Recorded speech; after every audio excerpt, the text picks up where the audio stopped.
ان الحمد للہ نحمده ونستعینه ونستغفره ونعوذ باللہ من شرور انفسنا ومن سیئات اعمالنا من يهده اللہ فلا مضل له ومن يضلل فلا هادی له واشهد ان لا الہ الا اللہ وحدہ لا شریک له واشهد ان محمدا عبده ورسوله اما بعد فان خير الحديث كتاب الله وخير الهدي هدي محمد صلى الله عليه وآله وسلم وشر الامور محدثاتها وكل محدثة بدعة وكل بدعة ضلالة وكل ضلالة في النار.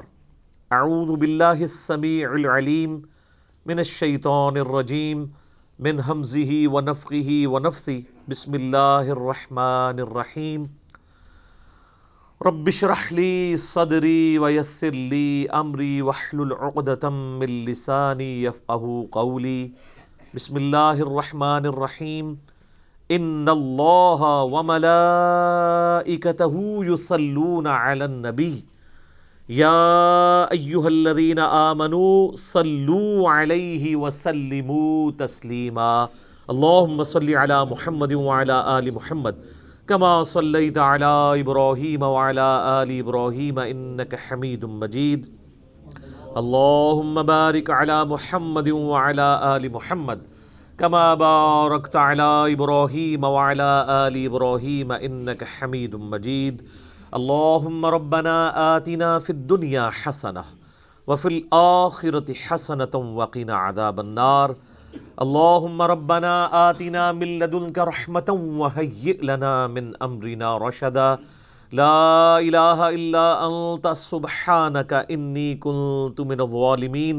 حسبنا اللہ ونعم الوکیل.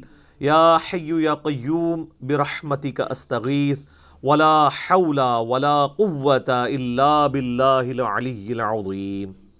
آمین.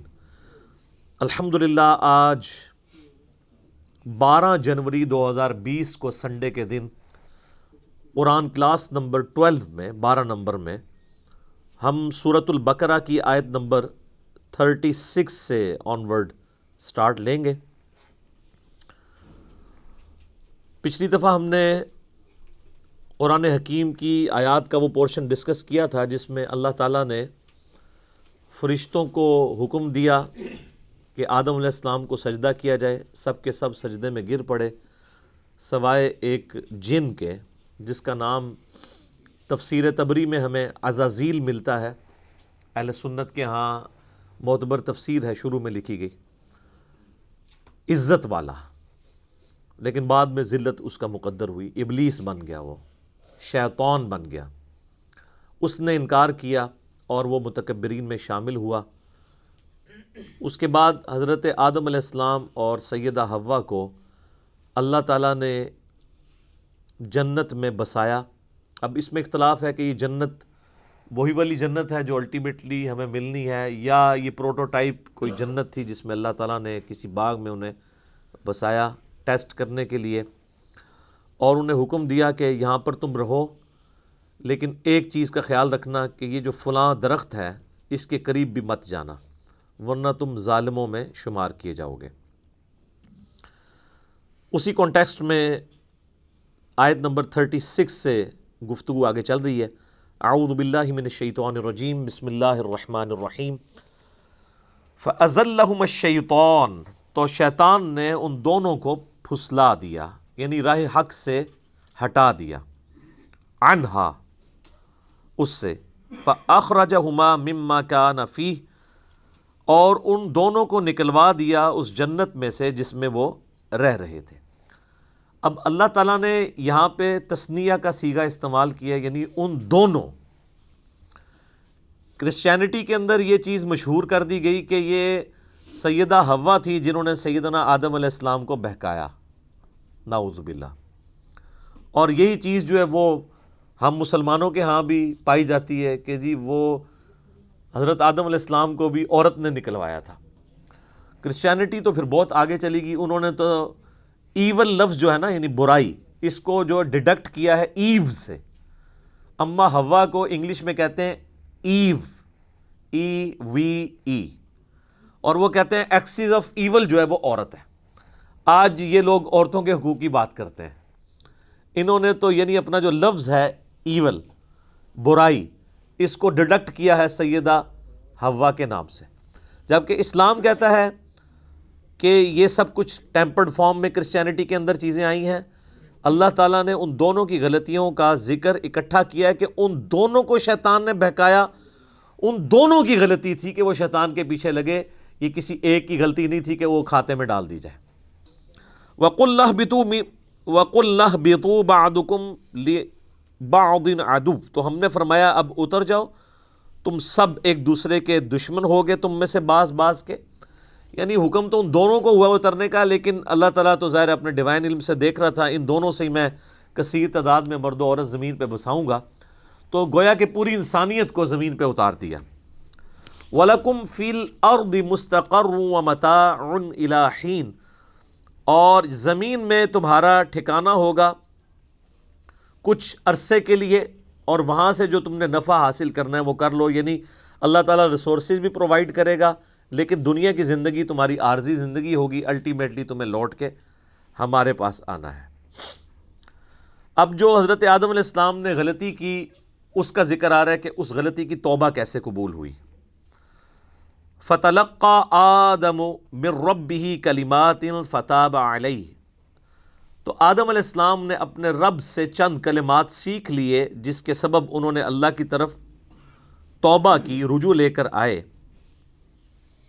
تو اللہ نے ان کی توبہ قبول کر لی.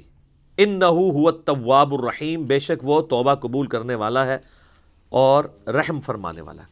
اچھا، اللہ بھی توبہ کرنے والا ہے اور انسان بھی توبہ کرنے والا ہے. توبہ کا مطلب ہوتا ہے رجوع لانا. انسان جب گناہوں کے بعد اللہ کی طرف رجوع لے آئے تو یہ توبہ کہلاتی ہے، اور جب انسان رجوع لے آئے اس کے بعد اللہ تعالیٰ بھی بندے کے اوپر شفقت فرمائے، یعنی اللہ تعالیٰ بھی اپنے اس جلال کے بعد بندے پر رحم فرمائے، تو اللہ بھی رجوع لا رہا ہوتا ہے.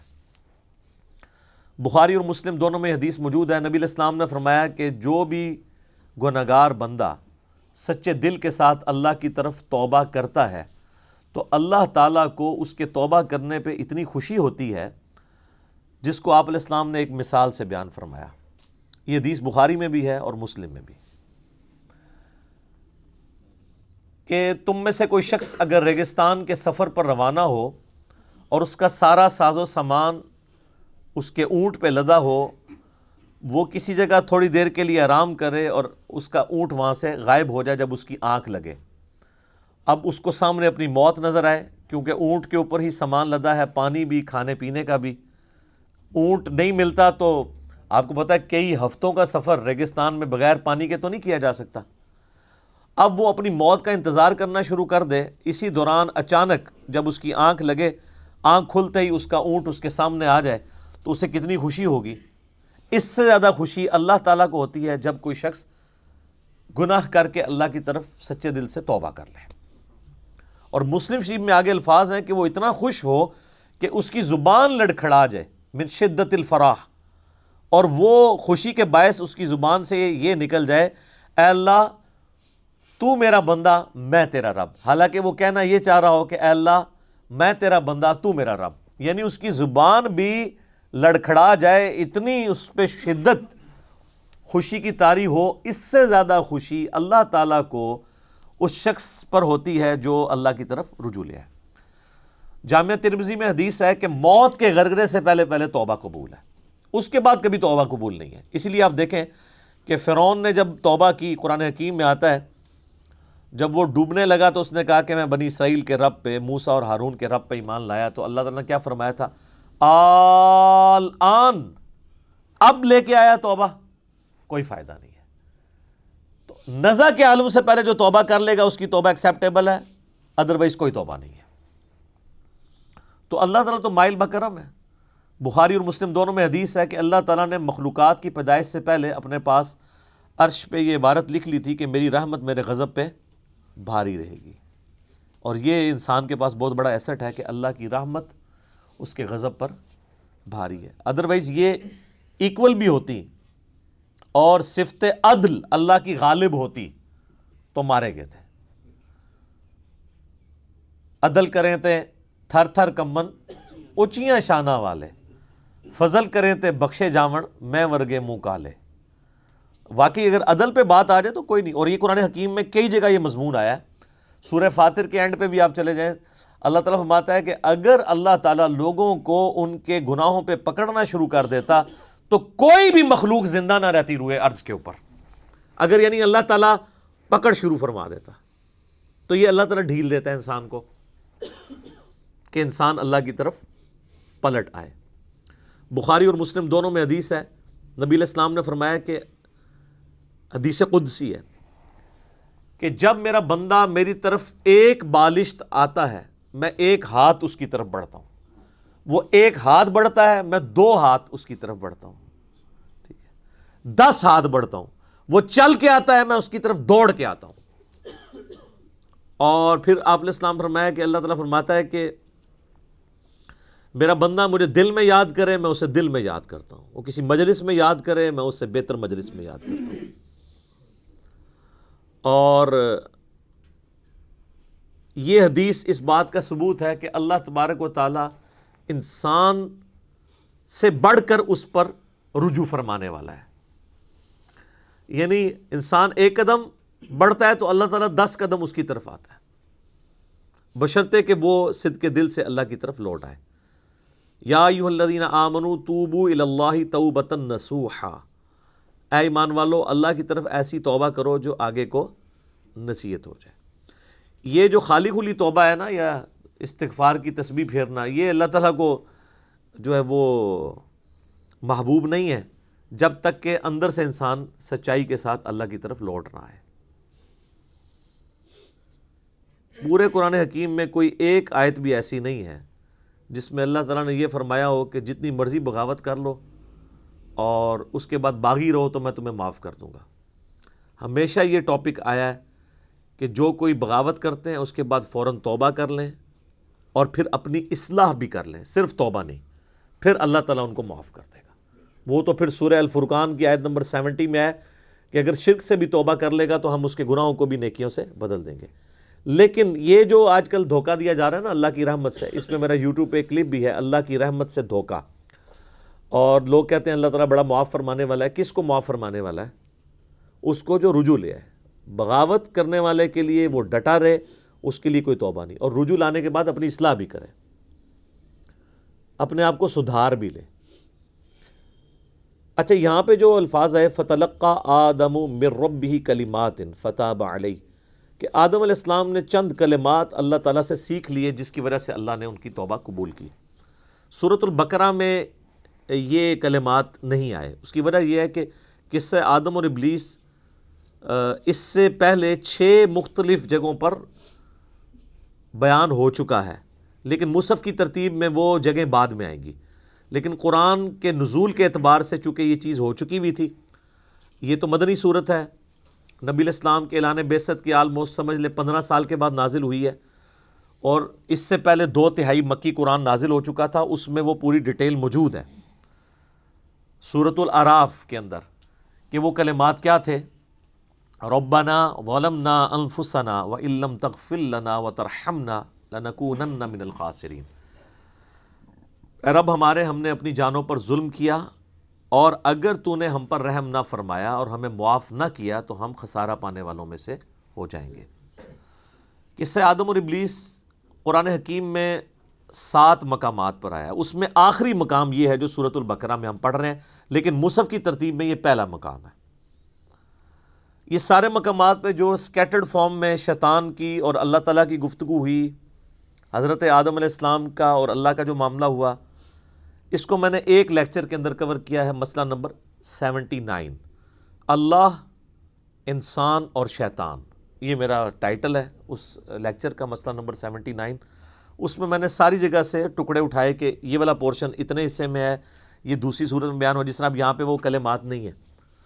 البتہ ایک کمزور درجے کی روایت ہے المستدرک للحاکم کے اندر کہ حضرت آدم علیہ السلام نے اللہ تعالیٰ کے حضور نبی صلی اللہ علیہ وآلہ وسلم کا وسیلہ پیش کیا، جس کی وجہ سے اللہ تعالیٰ نے ان کی مغفرت کی۔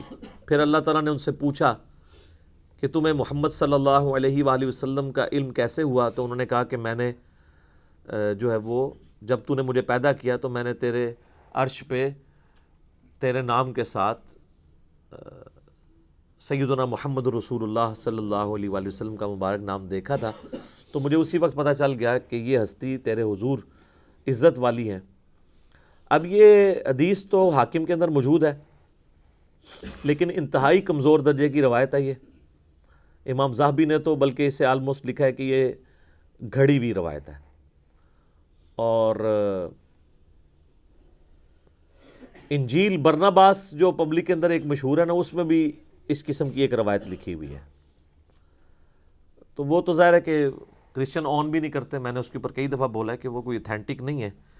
مسلمان اس کو اس لیے پیش کر دیتے ہیں کہ جی اس میں ظاہر ہے وہ میرے خیال میں تو کسی مسلمان نے بیٹھ کے لکھی ہے وہ، کیونکہ اس میں انہوں نے جو اسلوب اڈاپٹ کیا ہے وہ اللہ کی کتاب نہیں لگتی۔ اللہ کی کتاب کا تو ایک مزاج ہوتا ہے نا، اللہ کی کتاب کا مزاج جو ہے وہ توحید کے اراؤنڈ سینٹرڈ ہوتا ہے، جبکہ آپ انجیل برناباس پڑھیں گے تو وہ آپ کو لگے گا کوئی نعتیہ کوئی کتاب ہے، تو وہ تو اس کا اسلوب ہی بتا رہا ہے، تو اس لیے ہم تو اس کو آن نہیں کرتے۔ بہرحال میرا یوٹیوب پہ کلپ لاکھوں لوگوں نے دیکھا ہے۔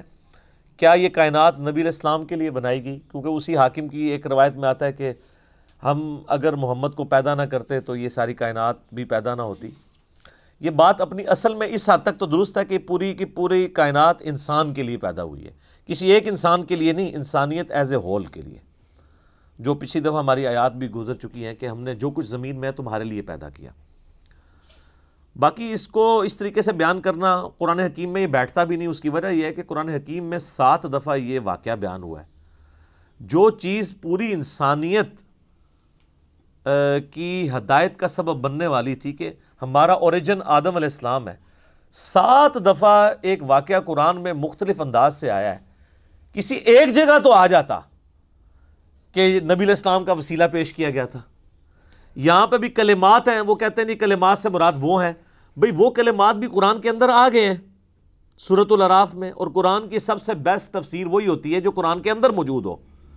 تو جب قرآن خود بتا رہا ہے کہ کن کلمات کے ساتھ توبہ کی تھی، ربنا ظلمنا انفسنا وان لم تغفر لنا وترحمنا لنکونن من الخاسرین، وہ کہتا ہے نہیں یہ بھی پڑھا تھا، نال ہے بھی پڑھا سی، اوئی وقنا عذاب القبر وقنا عذاب الحشر، کتنے لکھے ہے؟ وہ کہتے نہیں قرآن میں تو لکھا ہوا ہے ربنا آتینا فی الدنیا حسنہ وفی الآخرۃ حسنۃ وقنا عذاب النار، اور وقنا عذاب القبر وقنا عذاب الحشر تو لوگ خود نہیں لگایا ہوا نا لوگوں نے۔ تو اس کو پھر انہوں نے ایک مسئلہ بنا لیا، ایک ضد کا، پھر کہتے ہیں کہ جی یہ آپ گستاخی کرتے ہیں جب آپ اس طرح کی روایتوں کو نہیں مانتے۔ روایتیں نبی علیہ السلام سے ثابت ہوں گی تو مانی جائیں گی نا، ان کی سند صحیح ہوگی تو مانی جائیں گی نا، گستاخی والی کون سی بات ہے؟ یہ تو اسی طریقے سے ہے کہ اگر ہم عیسائیوں سے یہ کہیں کہ حضرت عیسیٰ علیہ السلام اللہ کے بیٹے نہیں ہیں، اور سورۃ المائدہ کی وہ آیت پڑھ دیں، آیت نمبر 75 نمبر آیت، کہ عیسیٰ اور ان کی ماں تو کھانے کے محتاج تھے، ایسے لوگ تمہارے مشکل کشا کیسے ہو سکتے ہیں جو روٹی کھانے کے محتاج ہوں؟ تو وہ عیسائی تو یہ سمجھے گا حضرت عیسیٰ کی توہین ہو گئی ہے۔ اس سے بھی بڑھ کے سورۃ المائدہ کی آیت نمبر 17 ہے کہ اگر اللہ اس چیز کا ارادہ کرے کہ عیسیٰ کو، اس کی ماں کو، اور جتنے لوگ ہیں زمین میں ان کو موت دے دے تو اللہ کا کوئی کیا بگاڑ لے گا؟ تو وہ کہیں گے او بڑی توہین کر دی آپ نے۔ بھئی توہین تو تب ہوتی ہے نا جب کسی انسان کے ساتھ کمپیئر کروایا جا رہا ہو۔ جب اللہ تعالیٰ توحید بیان کرے گا تو آپ کے ذوم میں آٹومیٹیکلی توہین آ جائے گی۔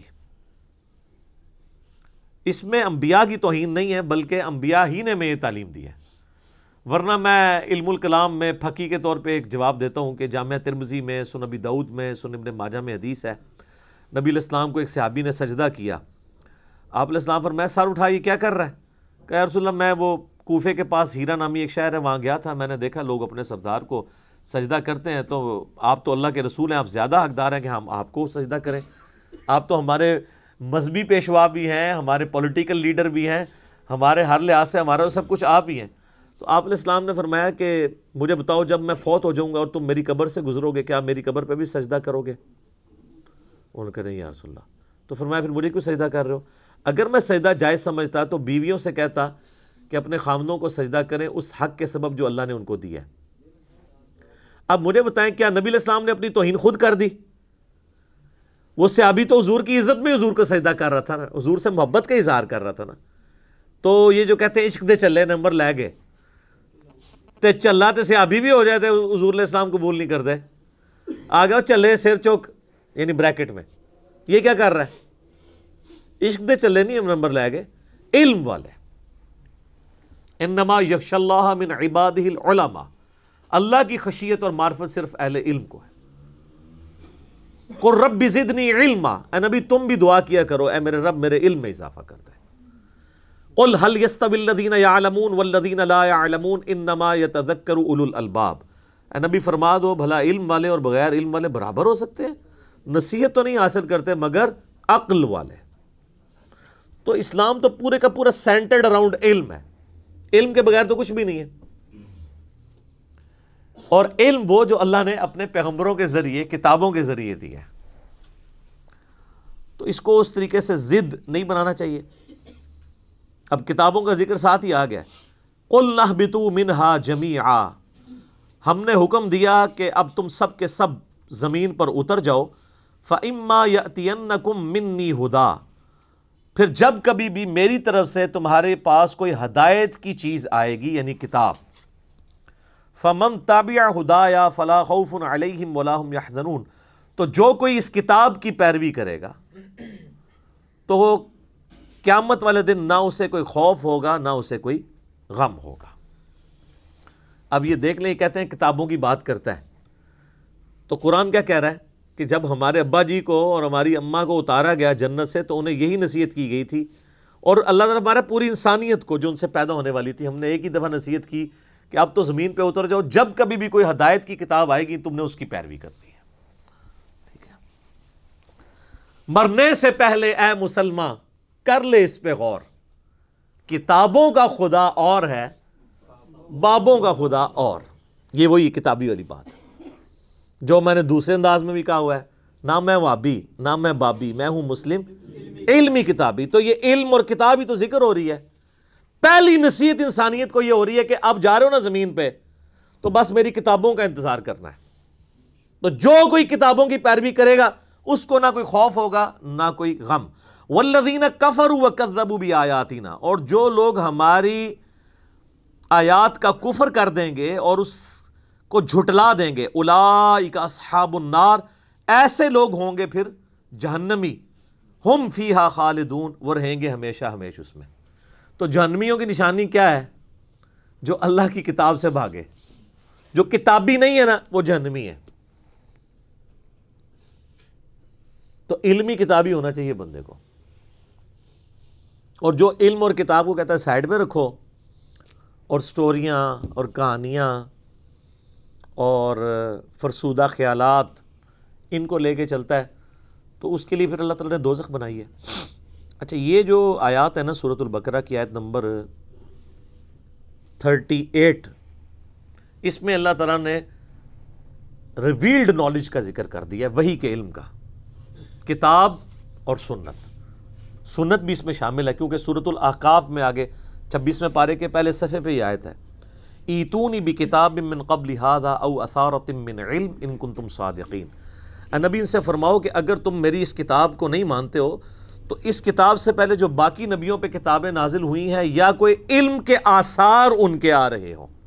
تو علم کے آثار کو اللہ نے کتاب سے الگ ذکر کیا. علم کے آثار کیا؟ سنت. تو تم سچے ہو تو پھر اس سے بات کرو. ایتونی بکتاب من قبل ھذا او اثارۃ من علم, کتاب اور علم دونوں آ گیا, علمی کتابی. ٹھیک ہو گیا. تو یہ ہے ریویلڈ نالج جو اللہ تعالیٰ اپنے پیغمبروں کے ذریعے دیتا ہے. پیغمبر اللہ اور مخلوق کے درمیان وسیلہ ہیں. اگر کوئی شخص پیغمبروں کے وسیلے کے بغیر کوئی عقیدہ اختیار کرے گا تو وہ عقیدہ خواہ کتنا ہی اچھا کیوں نہ ہو اللہ کے حضور قابل قبول نہیں. یہ وسیلہ یہ پاکستان انڈیا والا نہیں, وسیلہ کہتے ہیں واسطے کو. اللہ اور مخلوق کے درمیان واسطہ پیغمبر ہے. پیغمبر کو اگر کوئی چھوڑ دیتا ہے تو ظاہر ہے پھر وہ اللہ کے بارے میں ایسی کوالٹیز کلیم کرے گا جس کو اللہ اون ہی نہیں کرے گا. پیغمبروں کو اللہ تعالیٰ رول ماڈل اس لیے بناتا ہے کہ انسان اپنی محبت میں کوئی اللہ کے ساتھ ایسے عقیدے وابستہ نہ کر دے کہ وہ اپنے زوم میں تو وہ محبت میں کر رہا ہو اور اللہ تعالیٰ کو وہ چیزیں ناپسند ہوں. اب جن لوگوں نے یہ کلیم کیا کہ اس مخلوق میں اللہ تعالیٰ حلول کر جاتا ہے یا یہ مخلوق بھی خالق ہی نے مخلوق کا روپ دھار لیا ہے، تو یہ اللہ کی نفرت میں نہیں انہوں نے کیا، اللہ کی محبت میں کیا. انہوں نے کہا لا موجود الا اللہ، ہم اللہ کے سوا کسی وجود کو ماننے کے لیے تیار نہیں ہیں. پھر وہ اس میں اتنا غلو کر گئے کہ انہوں نے کہا یہ جو آپ کو مخلوق بھی نظر آ رہی ہے نا، یہ بھی اللہ ہی نے مخلوق کا روپ دھار لیا، نعوذ باللہ. تو یہ عقیدہ جو ہے وہ اللہ کی محبت میں ہی آیا نا، کہ ہم اللہ کے سوا کسی کو ایسے پرسنالٹی ماننے کے لیے تیار ہی نہیں ہے. لیکن کیا یہ پیغمبروں کا عقیدہ تھا؟ نہیں. پیغمبر کے عقیدے کے بغیر، پیغمبر کی بتائی ہوئی تعلیمات کے بغیر آپ کچھ سے کچھ کر لیں گے.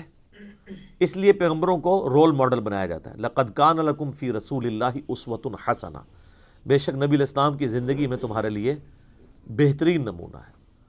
ورنہ انسان نے تو اپنی عقل سے تو آپ دیکھیں اتنی مت ماری گئی کہ ہاتھوں کے تراشے ہوئے بتوں کے آگے بھی لوگ جھکے. ویسے یہ عقل نہیں مانتی. اگر ہمارا پڑوسی ملک انڈیا نہ ہوتا اور وہاں پہ 90 کروڑ ہندو نہ ہوتے تو ہمارا دل کبھی نہ ٹھکتا کہ یار پڑھا لکھا بندہ بھی اپنے ہاتھوں کے بنائے بتوں کے آگے جھک سکتا ہے. تو جائیں سر، دنیا میں سب سے زیادہ پی ایچ ڈیز امریکہ کے بعد انڈیا میں ہے، اور وہ پی ایچ ڈی بھی بتوں کے آگے جھکے ہوتے ہیں. یہ تو اللہ بھلا کرے عامر خان کا کہ اس نے پی کے فلم بنا کے ان کا جنازہ نکالا ہے. لیکن پھر بھی لوگ فالو تو کر رہے ہیں، چل رہے ہیں اس چیز کے پیچھے.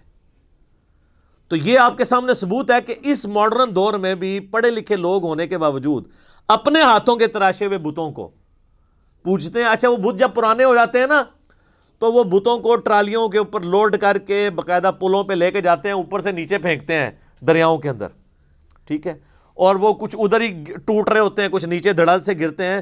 پھر بھی ان کو عقل نہیں آتی ہے کہ یار جو آپ کا معبود جس نے آپ جو بنایا ہوا ہے وہ پرانا ہو گیا، آپ اس کو پھر نیا گھڑ رہے ہیں. تو اب پھر انہوں نے خیر اس کے لیے اور پلی لیے. ویسے کتابیں تو ہندوؤں کی سپورٹ نہیں کرتی ہیں. As far as books are concerned دنیا میں کوئی بھی مذہب ایسا نہیں ہے جس کی کتابیں شرک کی طرف مائل ہوں. ہندوؤں کی بھی جو کتابیں ہیں نا، ویدیں جو ان کی مین جو کتابیں ہیں یا اپنیشدس ہیں، آپ ان کو بھی پڑھیں تو اس میں بھی ون گاڈ کا کنسیپٹ ملے گا. اور وہ یہ کہیں گے ہم یہ جو اسٹیچو بناتے ہیں نا یہ صرف دھیان کے لیے بناتے ہیں، بھگوان تو ایک ہی ہے. اور ان سے پوچھیں یہ کہتے ہیں نہیں یہ بھگوان نہیں ہے، ہم ایک دھیان کے لیے اس کا اسٹیچو بناتے ہیں. یہ بھی غلط ہے.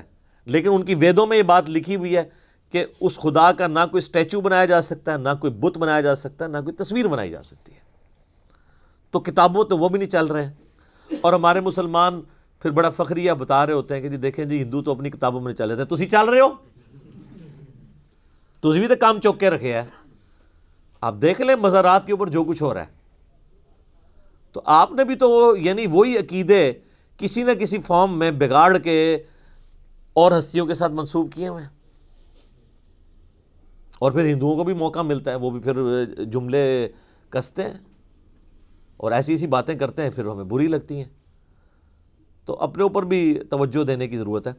تو یہ ریویلڈ نالج یہ بنیاد ہے اللہ تک پہنچنے کی. جنید بغدادی کا ایک قول ہے، قول تو آپ کسی کا بھی نقل کر سکتے ہیں. اچھی بات تو صحیح بخاری میں حدیث ہے، شیطان نے انسانی شکل میں آ کے آیت الکرسی کا وظیفہ دیا تھا تو نبی علیہ السلام فرمایا ہے وہ شیطان تھا، بات ٹھیک کی ہے اس نے. تو کسی بھی انسان کی کوئی بات اچھی ہو وہ کوٹ کرنی چاہیے. تو جنید بغدادی کا ایک قول بڑا مشہور ہے. ایک تو وحدت الوجود کے خلاف ان کا قول ہے کہ قدیم کو حادث سے الگ کرنے کا نام توحید ہے. پورے کے پورے وحدت الوجود کو انہوں نے پیسیفک اوشن میں پھینک دیا یہ بات کہہ کے کہ توحید ہے یہ ہے کہ قدیم کو حادث سے الگ کرنا ہے. قدیم یعنی جو ہمیشہ سے ہے اللہ، حادث جو ہم ہیں، حادثہ لفظ اردو میں بھی استعمال ہوتا ہے. مخلوق حادث ہے، ہمیشہ سے نہیں ہے اور ختم ہو جائے گی. اور اللہ قدیم ہے، ہمیشہ سے ہے، ہمیشہ رہے گا. تو کہتے ہیں قدیم اور حادث کو الگ کرنے کا نام توحید ہے. تو وحدت الوجود تو ختم ہو گیا. وحدت الوجود تو کہتا ہے کہ جی قدیم اور حادث ایک ہی ہے. اور دوسرا جنید بغدادی کا ایک قول بہت زبردست ہے، وہ فرماتے ہیں کہ حواس کی تکمیل عقل سے ہوتی ہے، یعنی جو ہمارے حواس خمسہ ہیں نا، ان کے اوپر جو سمجھ لیں سپرویژن کر رہی ہے چیز وہ ہماری عقل ہے. اگر یہ عقل نہ ہو تو یہ حواس خمسہ ہمارے کام ہی نہ کریں. آپ دیکھ لیں کئی پاگل لوگ ہیں، مطلب وہ کس طرح عجیب و غریب حرکتیں کرتے ہیں چونکہ عقل نہیں کام کر رہی ہوتی. عقل کو استعمال اگر کوئی شخص کر لے تو وہ اپنے ان حواس کو کنٹرول کر سکتا ہے. تو ان حواس کی تکمیل عقل سے ہوتی ہے اور عقل کی تکمیل وحی سے ہوتی ہے، کیونکہ عقل تو صرف فزیکل فینامنا آف نیچر کے علم کے ساتھ ڈیل کرتا ہے، جو فزیکل ورلڈ ہے. The knowledge obtained through observations and experiments, science کا علم. سائنس فرشتوں کو ڈیٹیکٹ نہیں کر سکتی، عذاب قبر نہیں ڈیٹیکٹ کر سکتی، جنت نہیں دیکھ سکتی، جہنم نہیں دیکھ سکتی، اس لیے کہ وہ اس فزیکل ورلڈ کی چیزیں نہیں ہیں. اللہ نے لمیٹیشن کر دی ہے. جس طرح ہمارے کانوں کی لمیٹیشن ہے، ایک خاص فریکوینسی سے اوپر بھی آواز ہم نہیں سن سکتے، اس سے نیچے بھی نہیں سن سکتے. ہمارے سونگنے کی حص جو ہے وہ بہت کم ہے، کتے کی بہت زیادہ ہے. اس لیے آپ کو کتے نظر آتے ہیں ایئرپورٹس کے اوپر سمگلنگ والے لوگوں کو پکڑنے کے لیے. وہ ایسی چیزیں سونگ لیتے ہیں جو ہم نہیں سونگ سکتے. ہاتھیوں کی حساب دیکھ لیں، 40 کلومیٹر دور وہ زمین پہ پاؤں مار کے دوسرے ہاتھی کے ساتھ کمیونیکیشن کر لیتے ہیں. 40 کلومیٹر کوئی ولی نہیں کر سکتا،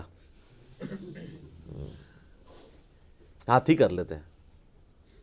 چڑیا دیکھیں اڑ لیتی ہے، کوئی بزرگ نہیں اڑ سکتا ہے تو کوئی اڑ کے دسے. چڑیوں تو ہم روزانہ اڑتے ہوئے دیکھتے ہیں.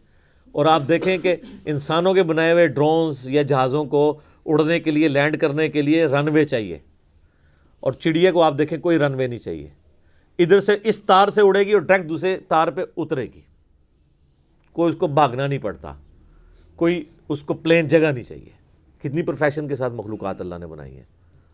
تو یہ فزیکل ورلڈ کے ساتھ جو علم تعلق رکھتا ہے یہ سائنس کا علم ہے.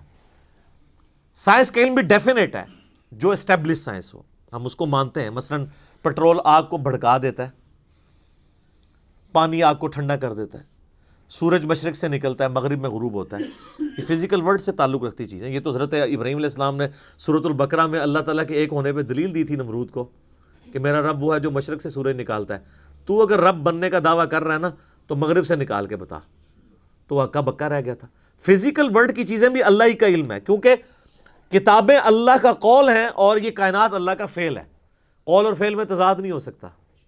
ٹھیک ہے، تو وہ جو علم ہے نا، جو ایکوائرڈ نالج ہے سائنس کا علم، اس کا ذکر بھی اسی رکوع کے اندر سٹارٹ میں آ گیا تھا. کون سا؟ وَعَلَّمَ آدَمَ الْأَسْمَاءَ كُلَّهَا. آدم علیہ السلام کو ہم نے ہر چیز کا نام سکھا دیا تھا. پوٹینشلی اللہ تعالیٰ نے عقل ڈال دی تھی انسان کے دماغ میں. پوٹینشلی اگر میں آپ سے پوچھوں یہ آم کی گٹھلی کے اندر درخت ہے، تو اگر آپ تھوڑے عقل مند ہوئے تو آپ کہیں گے ہاں درخت ہے، اور اگر زیادہ عقل مند ہوئے تو آپ کہیں گے کروڑوں درخت ہیں اس کے اندر. کیونکہ جب اسے بوئیں گے ہزاروں آم لگیں گے، ہر آم کے اندر ایک گٹھلی ہوگی، وہ ہر ہزار جو ہے 1000 اور درخت. تو یہ تو ایک چین ریئیکشن شروع ہو جاتا ہے. تو یہ گٹھلی جو آپ کو بظاہر نظر آ رہی ہے یا بیج نظر آ رہا ہے، آم کی گٹھلی اس کا بیج ہی ہوتی ہے. اس کے اندر پورا پوٹینشیل وہ ڈیٹا موجود ہے. انسانی عقل میں بھی اللہ نے وہ ڈیٹا ڈالا تھا جو صدیوں کے ساتھ گزرنے کے ساتھ ساتھ آہستہ آہستہ، جس طرح آم کا درخت 8 سال میں ایک پورا پیڑ بنتا ہے نا، اسی ایک گٹھلی میں سے انسانی عقل بھی 10,000 سال کی اس تاریخ میں کرتے کرتے آپ دیکھیں کس عروج پہ پہنچ چکی ہے کہ عقلیں دنگ ہیں کہ انسان نے کیا کر لیا. بلکہ آج سے 100 سال پہلے کا انسان اگر زندہ ہو جائے تو وہ تو پاگل ہو جائے، اور آج کے ہر بندے کوئی بزرگ ماننے کے لیے تیار ہو جائے. ٹھیک ہے، یہ دیکھیں نا، ہم نے CCTV کیمرہ لگائے ہوئے ہیں. کوئی بندہ نیچے بھی دور بھی ہو تو میں اس کے کپڑوں کا رنگ بھی بتا سکتا ہوں اور اس کا سارا کچھ بتا سکتا ہوں. تو یہ پرانے زمانے میں اگر کیمرے ہوں کسی کو پتہ نہ ہو تو میں یہ بھی بتا سکتا ہوں کہ 15 دن پہلے کتنے بجے یہاں سے کوئی گزرا تھا کیمرے سے. کہیں گے یہ بزرگ دیکھو کتنے پہنچے نے. تو یہ سارا فزیکل ورلڈ سے تعلق رکھتا ہے علم. اس علم نے بھی کتنی ترقی کر لی ہے.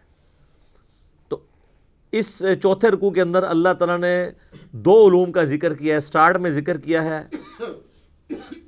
علم الاسماء کا، اور جس کے اوپر آج کل وہ جناب ناموں کا علم اور پتہ نہیں وہ نام بھی وہ حساب لگا کے رکھتے ہیں اور پتہ نہیں کیا کچھ کرتے ہیں، وہ یہ چیز نہیں تھی، پوٹینشلی عقل کی بات ہوئی، اور اینڈ پہ جا کے علم وحی کا ذکر آیا کہ علم وحی کو لے کے چلنا ہے۔ بس یہی دو علوم ہیں جن کو قرآن مانتا ہے۔ اور 10 کمانڈمنٹس جو آئیں گی نا سورہ بنی اسرائیل کی آیت نمبر 36 میں 9th کمانڈ ہے، وَلَا تَقْفُ مَا لَيْسَ لَكَ بِهِ عِلْم، اے انسان کسی چیز کی پیروی اس وقت تک مت کرنا جب تک کہ اس کے بارے میں تمہیں علم نہ آ جائے۔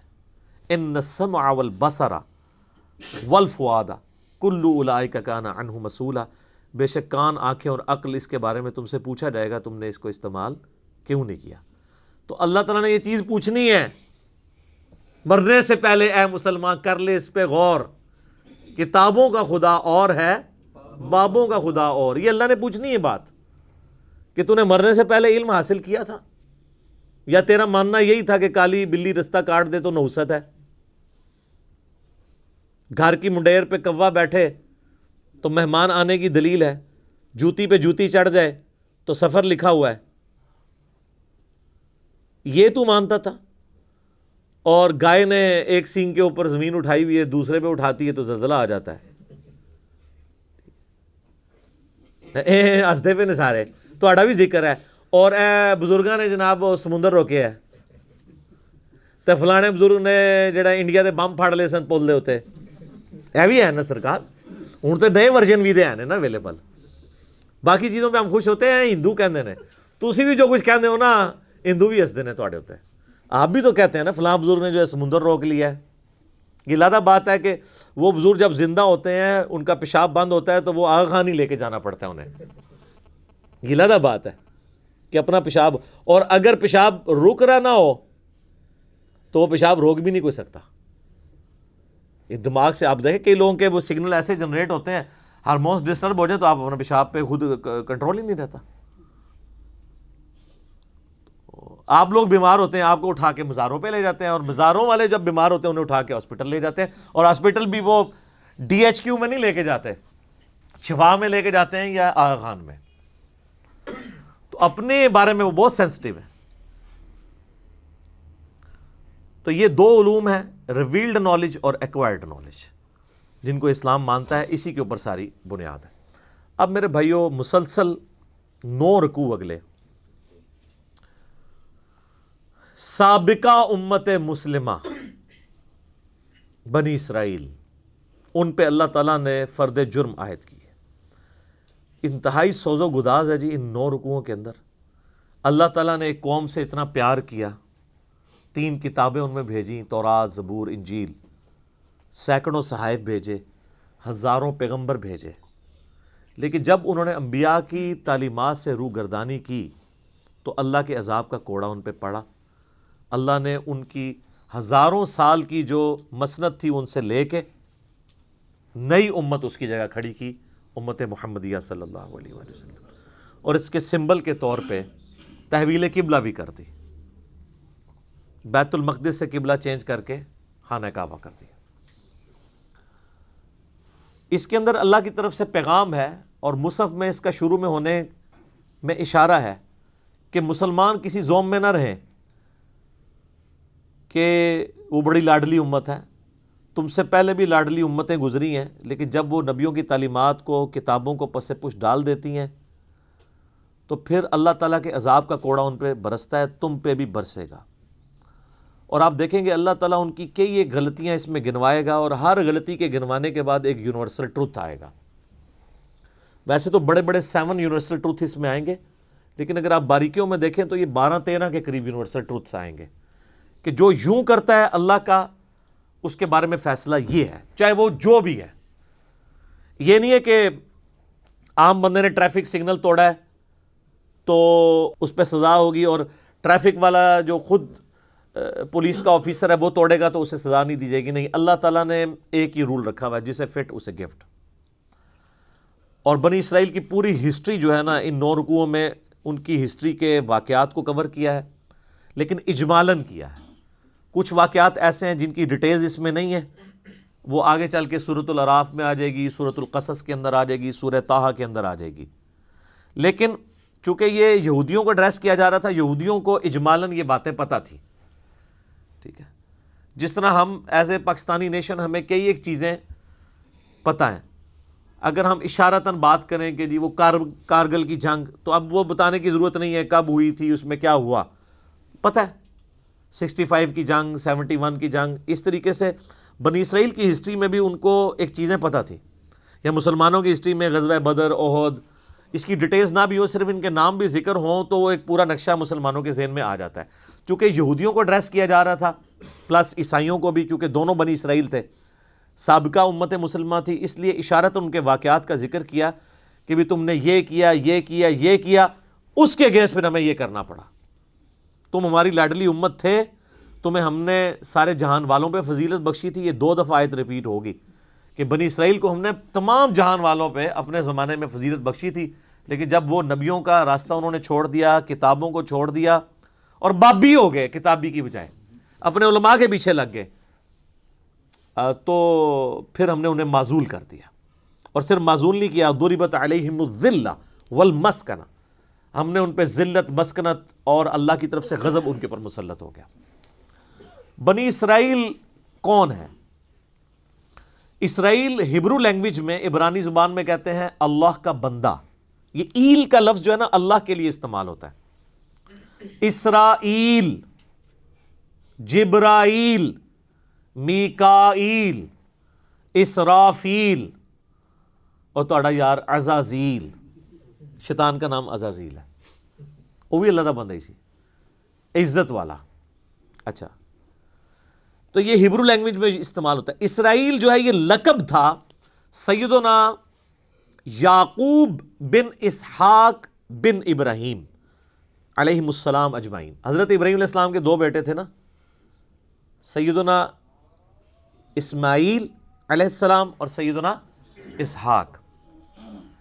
حضرت اسحاق علیہ السلام کی اولاد میں پھر بنی اسرائیل ہوئے، کیونکہ ان کا بیٹا تھا یعقوب. یعقوب کا لقب تھا اسرائیل، اللہ کا بندہ. اور اس کا ذکر آپ کو سورہ آل عمران کے اندر مل جاتا ہے، پارہ نمبر جو 3 ہے نا.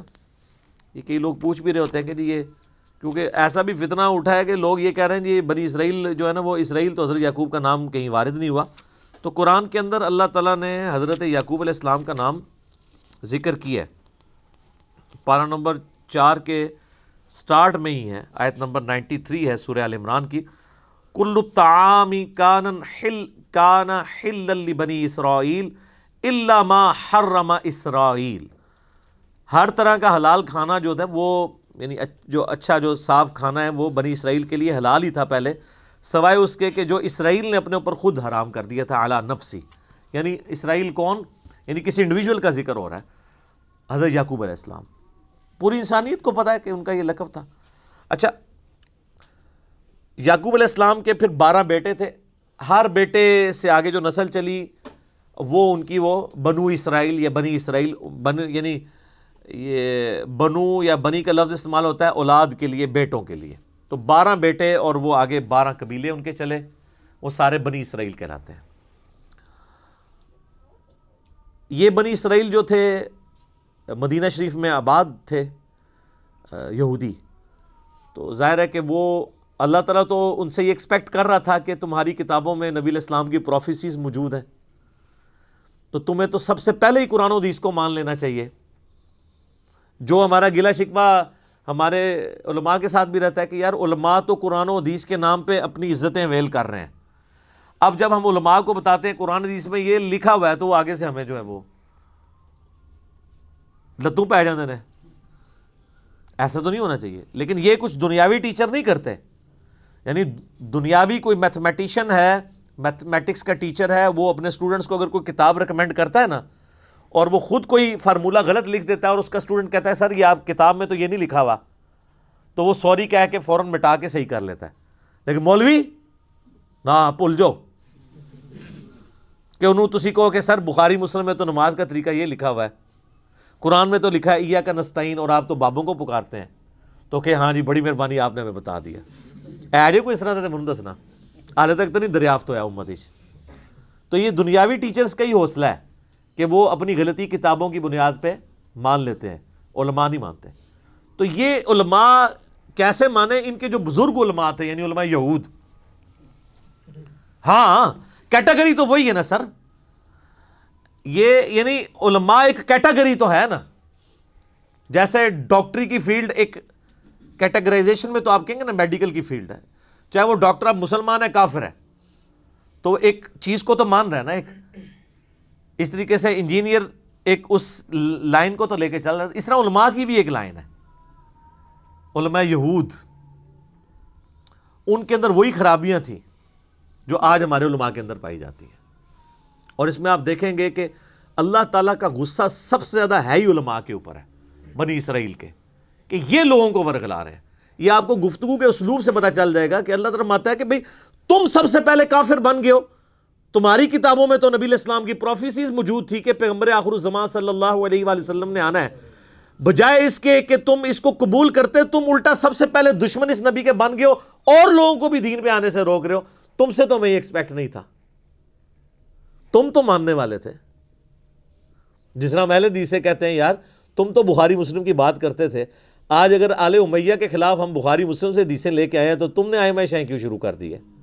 دیکھ لینا ہے نا وہ چیز، تو یہاں آپ کو وہ چیز نظر آئے گی۔ یا بنی اسرائیل، اے اسرائیل علیہ السلام، یعقوب علیہ السلام کی اولاد، اے ان کے بچوں، اے اولاد یعقوب، اذکروا نعمتی التی انعمت علیکم، یہ میں نے چونکہ وقف کیا تھا اس لیے اذکروا اسے پڑھا ہے، ورنہ ساتھ ملاتا تو اسرائیل اذکروا پڑھا جاتا۔ اس نعمت کو یاد کرو جو ہم نے تم پہ کی تھی۔ اوفوا بعہدی اوفی بعہدکم، تم اپنا عہد پورا کرو جو تم نے میرے ساتھ کیا تھا، میں اپنا عہد پورا کروں گا جو میں نے تم سے کیا تھا۔ وَإِيَّايَ فَارْهَبُونَ، اور صرف مجھ سے ہی ڈرو۔ کسی اور کا ڈر کیوں لگا ہوا ہے جس کی وجہ سے تم عہد پورا نہیں کر رہے؟ وہ ڈر کیا تھا؟ اپنی چودراہٹ چھین جانے کا۔ کون سا عہد تھا جس کا اللہ نے سٹارٹ کیا ہے بنی اسرائیل؟ اس عہد کو پورا کرو جو تم نے مجھ سے کیا تھا، میں بھی اپنا عہد پورا کروں گا۔ کیا عہد تھا؟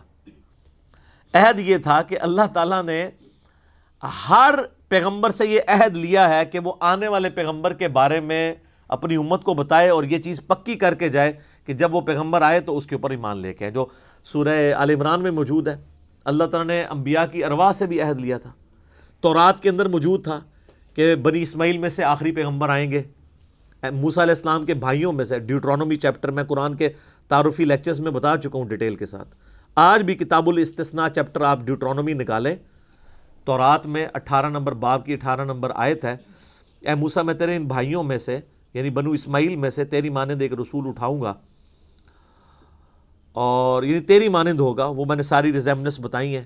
اسی طریقے سے گاسپل آف جان جو نیو ٹیسٹمنٹ ہے، انجیل، اسی کتاب مقدس کے اندر اس میں موجود ہے۔ حضرت عیسیٰ علیہ السلام کہتے ہیں کہ مجھے تمہیں بہت کچھ کہنا ہے لیکن ابھی تم متحمل نہیں ہو، وہ آخری پیغمبر جب آئیں گے تو وہ تمہیں ساری باتیں بتائیں گے، وہ ہستی جب دنیا میں آئیں گی وہ میرا نام روشن کریں گی، اور اللہ تعالیٰ ان کے منہ میں اپنا کلام ڈالے گا۔ یہ کوالٹی اور کسی پیغمبر کی نہیں ہے۔ باقی پیغمبروں کو کتابیں سلیبس کی فارم میں دی جاتی تھی، ہمارے نبی علیہ السلام کے دل پر اللہ نے قرآن کو نازل کیا، اور یہ اگلے نبیوں کو پتہ تھا کہ آخری نبی کی ایک یونیک کوالٹی یہ ہوگی کہ ان کے دل میں کلام اتارا جائے گا، جو قرآن میں بھی ہے، وَمَا يَنطِقُ عَنِ الْهَوَىٰ إِنْ هُوَ إِلَّا وَحْيٌ يُوحَىٰ۔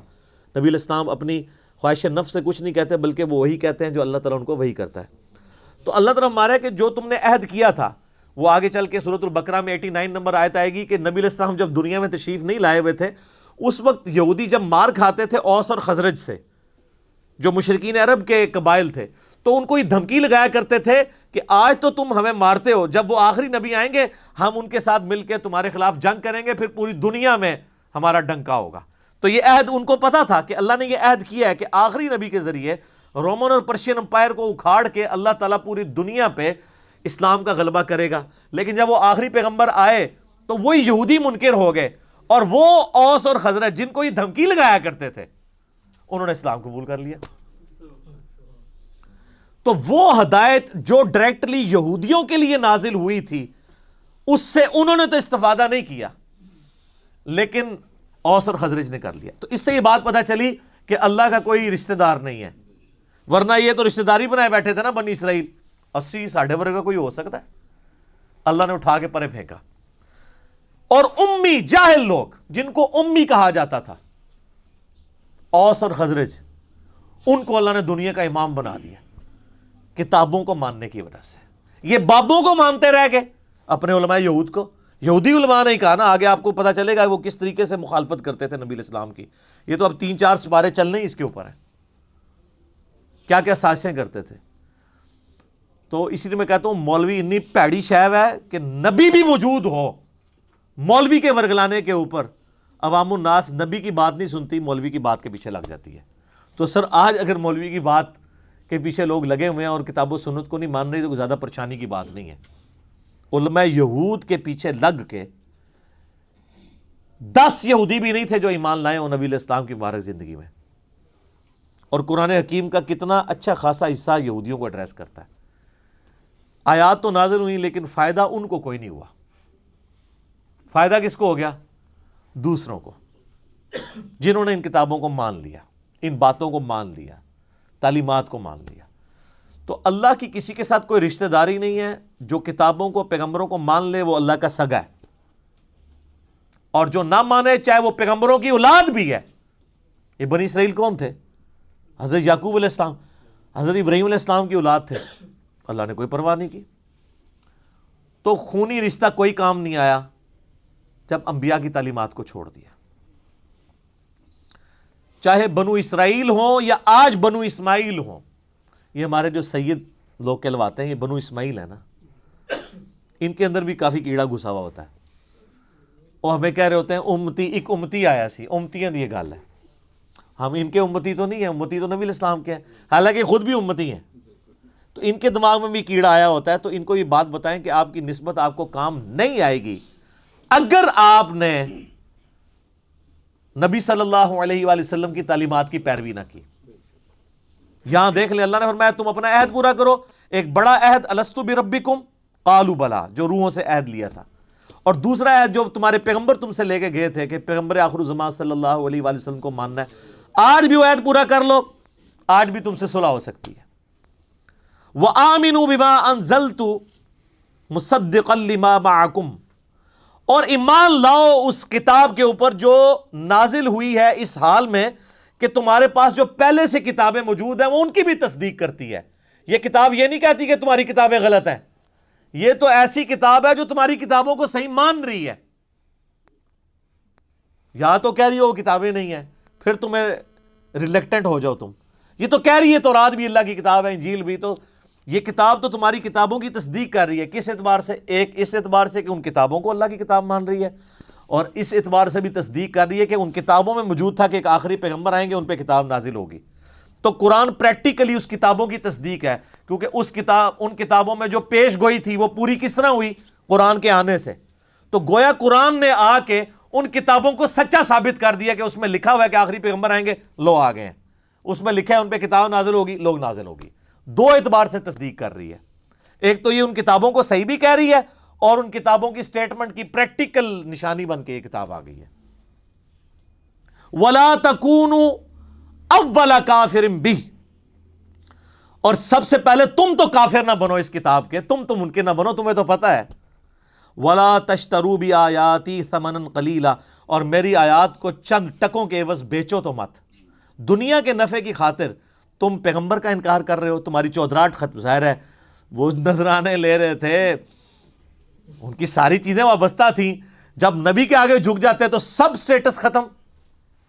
آج بھی اگر علماء کتاب و سنت کو مانے تو وہ اپنے فرقے کی مسجد میں سروائیو نہیں کر سکتے، کوئی ایک بات ان کے خلاف نہیں وہ کر سکتے۔ تو پہلے بھی ایسا تھا۔ تو اللہ فرما رہا ہے تم تو پہلے کافر نہ بنو اور چند ٹکوں کے عوض دین نہ بیچو، وَإِيَّايَ فَاتَّقُونَ، اور صرف مجھی سے ڈرو۔ یعنی بار بار اللہ تعالیٰ دیکھے ڈرنے کا ذکر کر رہا ہے کہ اگر تمہیں واقعی اللہ کا خوف ہے نا کہ مرنے کے بعد اللہ کے حضور پیشی ہونی ہے، تو پھر تم یہ ایمان قبول کر لیتے۔ تو اس سے کیا پتہ چلی کہ جو علماء نہ ڈر ہو جاتے ہیں، بے فکرے ہو جاتے ہیں اللہ تعالیٰ کے معاملات میں، ان کو کبھی بھی ہدایت نہیں ملتی، نیور۔ جس کی مثال یہ ہے کہ نبی علیہ السلام کے مبارک زمانے میں ان کو ہدایت نہیں ملی۔ وَلَا تَلْبِسُوا الْحَقَّ بِالْبَاطِلِ، اور حق کو باطل کے ساتھ مت ملاؤ۔ وَتَكْتُمُوا الْحَقَّ، اور حق کو مت چھپاؤ۔ وَأَنْتُمْ تَعْلَمُونَ، اور تم جانتے تو ہو کہ یہ حق ہے. جانتے بوجھتے ہوئے حق اور باطل کو مکس نہ کرو. گڑبڑ کر یہ کنفیوز کر دیتے ہیں. آج بھی آپ علماء دیکھیں، آپ کوئی بات لے کے جائیں نا، وہ اور ہی کوئی بات کر دیتے ہیں. آپ ان کو بتائیں جی بخاری میں لکھا ہے کہ رفع دین سے نماز پڑھو، اور جی بخاری میں تو لکھا ہے کھڑے ہو کے پیشاب بھی کر سکتے ہیں. یہ کیا کر رہے ہوتے ہیں؟ کوئی اور بات کو اس کا مکس کر کے اس معاملے کو ڈائلیوٹ کرنے کی کوشش کر دیتے ہیں. تو سر بالکل مرد کھڑے ہو کے پیشاب کر سکتا ہے، یہ تو اللہ نے بہت بڑی سہولت دی ہے مسلمانوں کو. ہم کا بھی انکاری ہے، لیکن چونکہ انہوں نے پٹی پڑھائی ہوئی ہے پبلک کو، جیسے کہا کہ جو وہ بت رکھ کے آتے تھے اس لیے رفع دین ہوتا ہے. اب ہم کہتے ہیں کہاں لکھا ہوا ہے، تو کہتے ہیں ہم نے تو نہیں یہ کہا، یہ لیے ہمارے پہ ویسے الزام لگاتا ہے. تو سر یہ پوری کی پوری عوام جو ہے، اس کو کس نے یہ پٹی پڑھائی ہوئی تھی؟ آپ نہیں پڑھائی ہوئی تھی. آج آپ منکر ہی ہو گئے خود ہی. تو یہ ان آیات کے اوپر میں انشاءاللہ اگلی دفعہ گفتگو کروں گا، اور یہ آج کا قرآن میں آپ کے سامنے رکھوں گا. یہ قرآن پرانا نہیں ہے، بالکل وہی پکچر آپ کو آج کے علماء میں نظر آئے گی، وہی خرابیاں آج کے علماء میں نظر آئیں گی. بخاری مسلم میں حدیث ہے، تم بھی اگلے لوگوں کے پیچھے چل پڑو گے قدم با قدم، بالشت بر بالشت، حتیٰ کہ ان میں سے کوئی گوہر کے سوراخ میں داخل ہوا تم بھی اس کے پیچھے چلو گے. تو صحابہ نے پوچھا یہ اگلے لوگوں سے مراد کیا یہود و نصارہ ہیں؟ آپ نے فرمایا اگر وہ مراد نہیں تو اور کون سے لوگ ہیں؟ ایک ایک خرابی جو یہود و نصارہ کے علماء میں تھی وہ ہمارے علماء میں موجود ہے. اور اللہ تعالیٰ بار بار ایڈریس ہی علماء کو کرتا ہے کہ اصل میں یہ ہیں لیڈر اور یہ لوگوں کو ورگلاتے ہیں. لیکن اس سے یہ نہ سمجھیے گا کہ علماء کی وجہ سے وہ فالورز چھوٹ جائیں گے، نہیں. اللہ کہتا ہے ان کو تو عذاب ہونا ہے کہ انہوں نے ان کے پیچھے اندھے بن کے کیوں چلے. یہ نہ ہو کہ لوگ خوش ہو رہے ہوں کہ خیر ہے اگر مولوی نے غلط مسئلہ بتایا تو وہی نہ اپنے ٹھڈ پردے جڑا اپنے منہ چ خوراک جڑا نا نوالا پانا ٹھڈ پردا ہے. کسی کے پیٹ میں نوالا جائے تو آپ کا پیٹ نہیں بھرتا. تو اپنے اعمال کا حساب آپ نے خود دینا ہے. اللہ تعالیٰ سے دعا ہے جو حق بات میں نے کہی اللہ تعالیٰ ہمارے دلوں میں راسخ فرمائے. اگر جذبات میں میرے منہ سے کوئی غلط بات نکل گئی اللہ تعالیٰ ہمارے دلوں سے معاف کر دے. ہمیں کتاب و سنت کی تعلیمات پر عمل کر کے دوسرے بھائیوں تک پہنچانے کی توفیق عطا فرمائے. اللہم صلی علی محمد وعلی آل محمد کما صلیت علی ابراہیم وعلی آل ابراہیم انک حمید مجید. اللہم بارک علی محمد وعلی آل محمد کما بارکت علی ابراہیم وعلی آل ابراہیم انک حمید مجید. سبحانک اللہم وبحمدک اشہد ان لا الہ الا انت استغفرک واتوب الیک وما علینا الا البلاغ المبین. جزاکم اللہ خیرا. احسن الجزاء.